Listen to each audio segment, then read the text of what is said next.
పరమ పవిత్రమైన ఈ మార్గశిర మాసంలో మనకు ఎన్నో విశేషాలు ఉన్నాయని మనం తెలుసుకున్నామండి. అయితే రేపు మొదటి గురువారం, అంటే గురువారాన్ని మనం లక్ష్మీ వారము అని పిలుస్తారు. అయితే ఈ మార్గశిర మాసంలో ఈ గురువారాలు చాలా విశిష్టమైనవి అన్నమాట. ఈ గురువారం రోజు చక్కగా లక్ష్మీదేవిని పూజిస్తే మనకు సంపదలు కలుగుతాయి, మన దరిద్రం తొలగిపోతుంది అని మనకు పురాణాలు తెలియజేస్తున్నాయి. అందుచేత మనము ఈ గురువారం రోజు ఆచరించేటప్పుడు దీనికి సంబంధించిన మహత్తును తెలిపే ఒక కథ ఉంటుందండి. మనం ఎప్పుడైనా శ్రావణ మాసంలో కూడా పూజలు చేసినప్పుడు దాని వ్రత కథను వింటాం. అదేవిధంగా మనము లక్ష్మీదేవిని పూజా విధానం కూడా ఈ కథలోనే ఉంటుంది. కాబట్టి మీరు పూజించే విధానంలో చేయకపోయినప్పటికీ మనం లక్ష్మీదేవి ముందు ఒక నెయ్యి దీపం వెలిగించి చక్కగా ఈ భక్తి శ్రద్ధలతోని ఈ కథను విన్నను మనకు సంపదలు కలుగుతాయని పురాణాలు తెలియజేస్తున్నాయి. కాబట్టి అందరూ కూడా శ్రద్ధగా వినండి. మీ అవకాశాన్ని బట్టి మీరు పూజను చేసుకోండి. అయితే ఎక్కడా స్కిప్ చేయకండి. పూర్వము ఒక గ్రామంలో ఒక బ్రాహ్మణుడు ఉండేవాడు. అతనికి ఒక కూతురు కలిగింది. అయితే ఆ కూతురు పుట్టినాక ఆయన భార్య చిన్నతనంలోనే, ఆ పాప చిన్నతనంలోనే చనిపోయింది. చనిపోతే ఈ బ్రాహ్మడు విధి లేక రెండవ వివాహం చేసుకున్నాడు. ఆమె వచ్చిన సవతి ఆమె ఏం చేసేదంటే ఆమెకు కూడా సంతానం కలిగింది. ఈ కూతుర్ని సవతి తల్లిలాగానే చూసేది. మరి ఈ పిల్లలు తనకు కలిగిన సంతానాన్ని చూసుకోమని, తన బిడ్డలను ఆడించుకోమని ఆ పిల్లకు అప్పచెప్పేదనమాట. పనులు చెప్పేది ఎప్పటికీ ఆ పిల్లకు. అయితే అట్లా ఒక బెల్లం ముక్క ఇచ్చేది ఆమెకు. ఈ బెల్లం ముక్క తీసుకో పోయి ఆడించుకో పిల్లల్ని అని చెప్పేదన్నమాట. అయితే ఆ చిన్నది ఏం చేసేదంటే ఆమె దగ్గర ఒక చిన్న బొమ్మ ఉందట, మట్టి ముద్దతోనో చేసిన బొమ్మ. అయితే దాన్నే ఆమె మహాలక్ష్మిగా భావించి తనకు తల్లి ఇచ్చిన బెల్లం ముక్కను నివేదించడము. బ్రాహ్మలు కదా వాళ్ళు, పూజా విధానం చూసిన పిల్ల కాబట్టి చిన్నప్పటి నుంచి కూడా అటువంటి విధానంగా భక్తి కలిగి ఉన్నదనమాట. అయితే ఈమె నైవేద్యం పెట్టేదనమాట. అట్లా ఆడుకుంటూ ఉంటే ఈ సవతి తల్లి ఏం చేసేదంటే ఒక్కొక్కసారి ఎంత ఆడించుకున్నా పిల్లల్ని చీదరించుకునేది. సరిగా చూసేది కాదనమాట. అమ్మాయి అంటే ఇష్టం లేకుండా ఏంటి ఇంత అల్లరి చేస్తున్నావు ఇదంతా అని చీపురుతోని ఆ పిల్లను కొట్టేదట. ఆ దేవత విగ్రహాన్ని తీసి విసిరి కొట్టేదట. ఇట్లా చేస్తూ ఇబ్బందులు పెడుతూ ఉండేదన్నమాట. అలాగే కొంతకాలానికి ఈ అమ్మాయి కొంచెం పెద్దగా అయింది. అప్పుడు ఆ బ్రాహ్మడు ఇంకా ఆ చిన్న ఆ అమ్మాయికి వివాహము చేసి అత్తవారింటికి పంపించాడు. ఎందుకంటే ఇక్కడ కూడా ఇబ్బందులు పడుతుంది. చిన్నతనంలో చేసేవాళ్ళు కదా అప్పుడు అట్లా.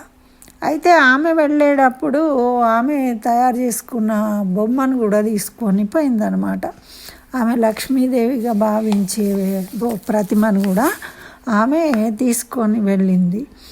ఇట్లా ఆమె ఎట్లయితే కాపురానికి వెళ్ళిందో అక్కడ 3 పూలు 6 కాయలుగా వాళ్ళ అత్తగారి ఇల్లు అంతా వర్ధిల్లింది. చక్కగా అభివృద్ధి చెందడం మొదలుపెట్టింది. చక్కగా ఆనందంగా ఉన్నారు వాళ్ళు. కానీ ఆమె ఎప్పుడైతే వీళ్ళ ఇంటి నుంచి వెళ్ళిపోయిందో అప్పటి నుంచి పుట్టింటి వాళ్లకు విపరీతమైన దారిద్ర్యం అంటుకున్నది. తండ్రి దీనావస్థలో ఉన్నాడనమాట. పాపము ఏమి చేయలేక బాధపడుతూ ఉన్నాడనమాట. ఈ విషయము ఈ అమ్మాయికి తెలిసి తన తమ్ముడిని పిలిపించింది. ఒకరోజు పిలిపించి ఒక కర్రను తీసుకొని దాంట్లో బంగారు నాణాలు పోసి చక్కగా ఇది ఇంటికి తీసుకుని వెళ్ళు నాన్నగారికి అని చెప్పిందట. చెప్తే ఆ పిల్లవాడు ఏం చేసిండు, ఆ కర్రను పట్టుకొని అక్కడ వెళ్తూ మార్గ మధ్యంలో ఒక చెట్టు కింద ఆ కర్ర నుంచి అలసిపోయిండేమో నిద్రించాడట. ఆయన నిద్రించి చూసి లేచే వరకు అక్కడ కర్ర లేదు. అయ్యో కర్ర లేదు, అక్క ఇచ్చింది కదా అని అనుకున్నాడు అనమాట. అనుకొని మళ్ళీ ఆ చిన్నవాడు తిరిగి మళ్ళీ అక్క దగ్గరికి పోయి జరిగిందంతా చెప్పిండట. చెప్తే ఆమె చాలా బాధపడింది. అయ్యో ఏదో వాళ్ళకి సహాయం చేద్దామనుకుంటే ఇట్లా అయిపోయిందే అని. అప్పుడు ఏం చేసింది, ఒక చెప్పుల జత తీసుకొని దాని లోపల వరహాలు భద్రపరిచి వాటిని తీసుకొని పోయి తండ్రికి ఇమ్మని చెప్పిందట. అయితే అప్పుడు మళ్ళీ అవి పట్టుకొని ఇంటికి పోతూ ఉన్నాడు. ఆయనకి తిరిగి పోయేటప్పుడు దాహమైందట. అయితే దాహమై అక్కడ ఒక చెరువు కనబడంగానే ఆ చెరువు గట్టులో ఆ చెప్పులు పెట్టేసి నీళ్లు తాగడానికి వెళ్ళిండట. వచ్చేసరికి ఆ పాదరక్షలు లేవు, ఎవరో తీసుకొని వెళ్ళిపోయింది, కొత్త చెప్పులు కాబట్టి. అయితే మళ్ళా పిల్లవాడు వెనుకకు పోయి సోదరితోని ఈ విషయం అంతా చెప్పి బాధపడ్డాడు. ఆమె కూడా చాలా చింతించింది, అయ్యో ఎట్లా ఏం చేయాలి అని. అప్పుడు ఏం చేసిందట, ఒక సొరకాయ బుర్ర ఉంటుంది కదా ఇంత పూర్వకాలంలో, దాంట్లో చక్కగా మొహరీలను నింపి జాగ్రత్తలు చెప్పి ఎక్కడ పెట్టకు వదిలిపెట్టకు ఇంటికి పో అని చెప్పిందట. అయితే వాళ్ళు ఏం చేసిండ్రో ఆ అబ్బాయి పోయేటప్పుడు దారిలో దొంగలు కాచుకొని ఉన్నారట. అయితే వాళ్ళు కాచుకుని ఉండి ఈయన రాగానే ఆయన దగ్గర నుండి వాటిని దొంగిలించుకున్నారు. అప్పుడు మళ్ళీ ఆయన బాధపడి మళ్ళీ అక్కకు చెప్పాడట. అట్లా తెలుసుకొని ఆ వార్త ఆ యువతి ఇక ప్రయోజనం లేదు, ఇట్లా ఎన్నిసార్లు ఇచ్చినా కానీ ఏదో ఒకటి జరుగుతూ ఉన్నది కాబట్టి తల్లిని తండ్రిని కూడా ఇక్కడికే పిలిపించి ఆమె వాళ్ళ బాధలను తొలగించాలి అని అనుకున్నదన్నమాట.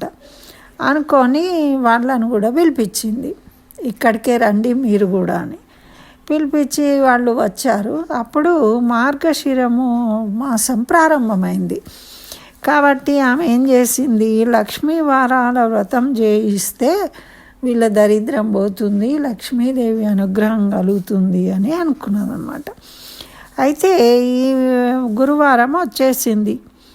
అప్పుడు ఆమె ఏం చెప్పిందంటే ఆ సవతి తల్లితోని, పిన్ని ఈ రోజు మనము నోము నోచుకుందాము, ఉపవాసం ఉండు అని చెప్పింది. అయితే చెప్తే ఆమె సరే అన్నది.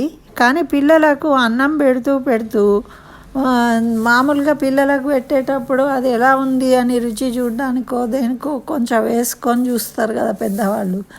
ఆ విధంగా ఈమె కూడా ఏం చేసింది, ఆమె కొంచెం అన్నం తిన్నదట. తినేసరికి ఇంకా ఏం చేయాలి, ఉపవాసం లేదు కదా, పూజ ఎలా చేస్తావు అని, సరే పోనీ పిల్లలకు అన్నం పెట్టేటప్పుడు తిన్నావు కదా పిన్ని, మరి ఇంకొక వారం చేసుకుందాము అని చెప్పిందట. మళ్ళీ గురువారం వచ్చినప్పుడు పిన్ని ఈరోజు తలంటు కొనకు, అంటే తల స్నానం చెయ్యకు, తలకు నూనె పెట్టుకోకు అని చెప్పిందట. సరే అన్నది. కానీ ఆమె ఏం చేసింది, పిల్లలకు తలకు నూనె పెట్టింది, చిన్నపిల్లలకు పెడతారు కదా, వాళ్ళ పిల్లలకు పెట్టి వెంటనే ఆ నూనెను ఆమె కూడా నెత్తికి రాసేసుకున్నదట. అయ్యో ఈసారి కూడా నోము నోచుకోవడానికి వీలు లేదే, నేను ఈ విధంగా రాసుకున్నాను, పొరపాటు అయిపోయింది అని చెప్పిందట. అప్పుడు 3వ వారం వచ్చింది. అప్పుడు పిన్ని ఈ దినము నువ్వు ఏమి తినొద్దు, చక్కగా ఉండు, నోము నోచుకోవాలి అని అన్నదట. అంటే సరే అన్నది. చెప్పి పిల్లలు రొట్టెలను పంచుకుంటూ ఆమె ఏం చేసిందట, గొడవ పెట్టుకుంటున్నారట. గొడవ పెట్టుకుంటుంటే వాళ్ళకు ఆ రొట్టెలను పంచి ఇచ్చేసి కొంచెం మిగిలింది అని చెప్పేసి ఈమె తినేసిందట. అయ్యో, వారి దురదృష్టవశాత్తు అట్లా ఆ వారం కూడా ఆమె వ్రతం చేయలేకపోయిందనమాట.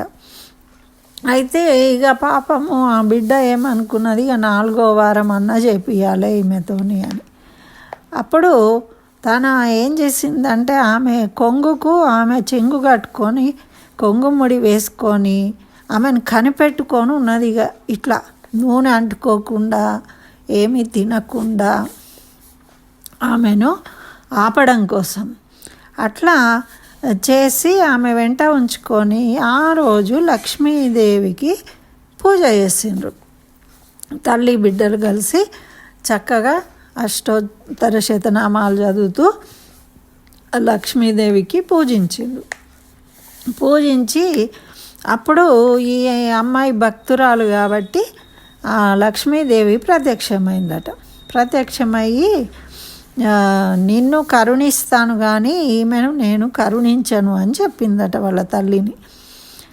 నీ ఎందుకు అని అడిగితే, అమ్మాయి నీవు పరిశుద్ధ మనసుతోని లక్ష్మీ పూజ చేసినావు, నీ పూజను భంగపరిచింది, నీ మనసుకు ఎంతో బాధ కలిగించింది, నీ విగ్రహాన్ని చీపురుతోని కొట్టి విసిరేసింది, కాబట్టి నేను ఆమెను క్షమించను అని చెప్పిందట. అప్పుడు ఆ తల్లి చేత క్షమాపణ కోరిచ్చిందట ఆమె. అయ్యో తల్లి, పొరపాటు అయిపోయింది అని ఆమె పశ్చాత్తాపం చెంది, అయ్యో అమ్మ నువ్వు ఈ విధంగా నమస్కరించుకో అంటే ఆమె నమస్కరించుకున్నదట. ఈమె కూడా తల్లి కోసము వేడుకున్నదట లక్ష్మీదేవిని. అప్పుడు ఆమె చాలా సంతోషించి ఇక అఖండ సంపదలు ఇచ్చి వాళ్ళను ఉద్ధరించింది, కాపాడింది. ఆ విధంగా జరిగింది. ఇది గురువారం రోజు చేసుకునే నోము కథ. మరి దీంట్లో మార్గశిర మాసంలో 4 గురువారాలు చేసుకొని చివరి రోజు ప్రతి వారము లక్ష్మీదేవికి పూజ చేసుకొని దీన్ని కథను విని అక్షంతలను తల మీద వేసుకొని నమస్కరించుకోవాలి. అదేవిధంగా 4 వారాలలో ఉపవాసం ఉండాలి, ఈ కథ చెప్పుకోవాలి. మామూలుగా మనం లక్ష్మీదేవి పూజ చేసుకోవాలి. మరి ముత్తైదువులను గౌరవించి భోజనాలు పెట్టదలిచిన వాళ్ళు చివరి వారమైనా భోజనాలు పెట్టుకోవచ్చు. లేదు అంటే పసుపు బొట్టు ఇస్తాం కదా మనము శ్రావణ మాసంలో, ఆ విధంగా పసుపు బొట్టు ఇచ్చి వాళ్ళను సత్కరించాలి. అయితే దీంట్లో మొదటి వారమేమో పులగం చేసి నైవేద్యం చేయాలి, 2వ వారమేమో క్షీరాన్నం చేయాలి, 3వ వారమేమో ముద్ద కుడుములు చేయాలి, 4వ వారమేమో పరమాన్నము చేసి మనము నివేదించాలన్నమాట. భక్ష్యాలు చేయాలి 4వ వారం. ఇట్లా భక్ష్యాలు చేసి ఎవరైనా మన వాళ్ళని ముత్తైదువులను భోజనానికి పిలిచి వాళ్ళకి పసుపు బొట్టు ఇవ్వడం అనేది చేయచ్చు మన వసతిని బట్టి.